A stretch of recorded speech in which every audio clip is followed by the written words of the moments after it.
संघर्ष की सच्ची कहानी प्राचीन समय की बात है। एक शहर में एक व्यक्ति रहता था जिसका नाम चंदन था। वह अपनी पत्नी और दो लड़का और दो लड़की के साथ रहता था और वह किसी छोटे मोटे प्लांट में काम किया करता था।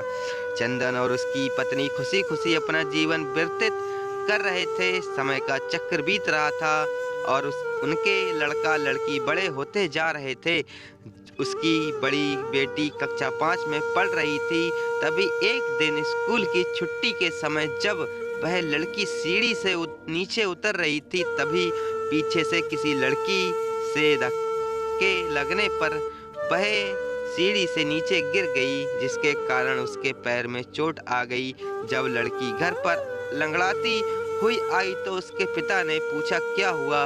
तभी लड़की ने उन्हें पूरी बात बताई। पिता ने सोचा छोटी मोटी चोट है और यह सोचकर उसने अपनी बेटी से कहा कि इसे गर्म पानी से सेंक लो, ठीक हो जाएगा। कुछ दिन बीतने के बाद लड़की का पैर फूलने लगा और उसने चलने में दिक्कत होने लगी। तभी उसके पिता ने कुछ लोगों की बातें सुनकर किसी एक ओछा को ले आया, जबकि उसे कुछ ही नहीं आता था और वह पैर ठीक नहीं कर पाया। कुछ समय बीतने के बाद जब उसकी लड़की की हालत और ज़्यादा खराब होती जा रही थी, एक दिन जब उसके पिता अकेले कहीं बैठे हुए थे तो वह मन ही मन में सोच रहे थे कि क्या करें। तभी सोचते सोचते उनके दिमाग में आया क्यों ना डॉक्टर से दिखाया जाए। तभी दूसरे दिन वह अपनी लड़की को लेकर वहीं अपने पास के अस्पताल में जाते हैं। जब लड़की को देखता है तो लड़की के पिता से कहता है कि जल्द ही इसका ऑपरेशन करना होगा, क्योंकि इस लड़की के पैर में एक बहुत बड़ा घाव हो चुका है, जिसके कारण लड़की का पैर भी काटना पड़ सकता है। पिता डॉक्टर से पूछता है कि ऑपरेशन में कितना पैसा लगेगा। तभी डॉक्टर कहता है कि 40,000 रुपया लगेगा। पिता घबरा जाता है, लेकिन पैसे की तलाश में इधर से उधर जाने लगता है। इधर से उधर भाग दौड़ करने के बाद पैसे का इंतजाम व्यवस्था कर लेता है और लड़की का ऑपरेशन हो जाता है। ऑपरेशन के बाद लड़की अपने घर आ जाती है, परंतु लड़की पैर में कुछ सुधार न होने के कारण पिता चिंतित रहने लगता है। इसी तरह 4 साल बीत जाता है तथा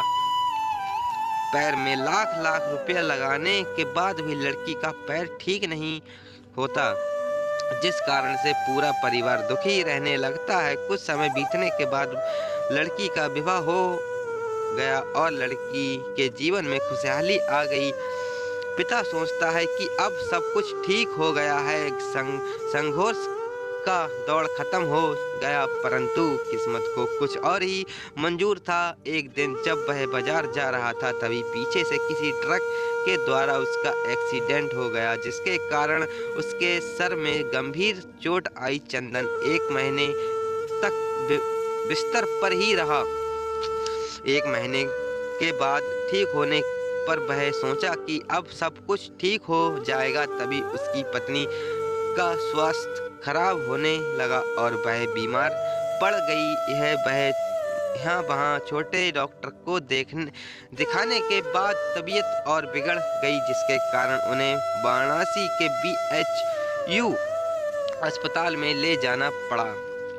वहां जाकर पता चला कि उसकी पत्नी के पेट में गंभीर बीमारी हो गई है, परंतु चंदन को यह विश्वास था कि उसको पत्नी ठीक हो जाएगी और चंदन इसी विश्वास के साथ अपनी पत्नी को हमेशा वाराणसी के अस्पताल में ले जाने लगा। कुछ समय बीतने के बाद पत्नी के तबीयत में सुधार आने लगी।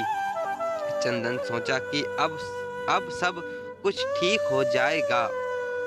एक बार जब वह अपनी पत्नी को वाराणसी के अस्पताल में ले गया, डॉक्टर ने सभी रिपोर्ट को देखकर हुए कहा सब कुछ ठीक है। चंदन बहुत ही खुश हुआ और वह अब अपने पत्नी के साथ अपने शहर वापस आ गया। अगली सुबह सब कुछ ठीक था। चंदन का बड़ा और छोटा बेटा दोनों स्कूल चले गए और चंदन अपने काम पर चला गया। बड़ा बेटा स्कूल में सोच रहा था कि चलकर माँ से कुछ बातें करेंगे। तभी 11 बजे उसका मित्र आता है और कहता है कि चलो, तुम्हारी माँ की तबीयत खराब हो गई है। बड़ा बेटा दौड़ता हुआ अपने घर की तरफ आता है। तब तक बहुत देर हो गई होती है। उसकी माँ की मृत्यु हो चुकी होती है।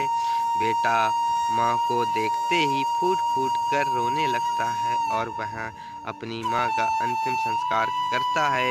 1 साल तक पूरा परिवार दुखी ही रहता है। कुछ समय बीतने के बाद दुखों के बादल छट जाते हैं और चंदन अपने लड़का और लड़की के साथ खुशयम जीवन बीतने लगता है। आज उसका परिवार खुशी खुशी जीवन जी रहा है। दोस्तों, जीवन में खुश और दुख दिन और रात की तरह होते हैं, जो कभी स्थायी नहीं रहते।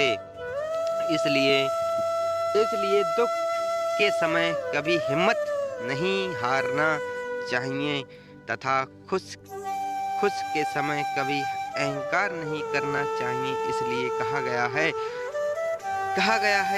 कि आप सभी को जीवन में संघर्ष की कहानी लाइफ स्टोरी कैसी लगी, कृपया कमेंट के बताएं और अपने द्वारा दोस्तों के साथ व्हाट्सएप फेसबुक पर नीचे दिए गए बटनों के द्वारा आसानी से शेयर करें। गाइस, अगर वीडियो पसंद आई हो तो सिर्फ एक लाइक और सब्सक्राइब करना ना भूलें। तो चलिए कहानी को करते हैं समाप्त। जय हिंद, जय भारत।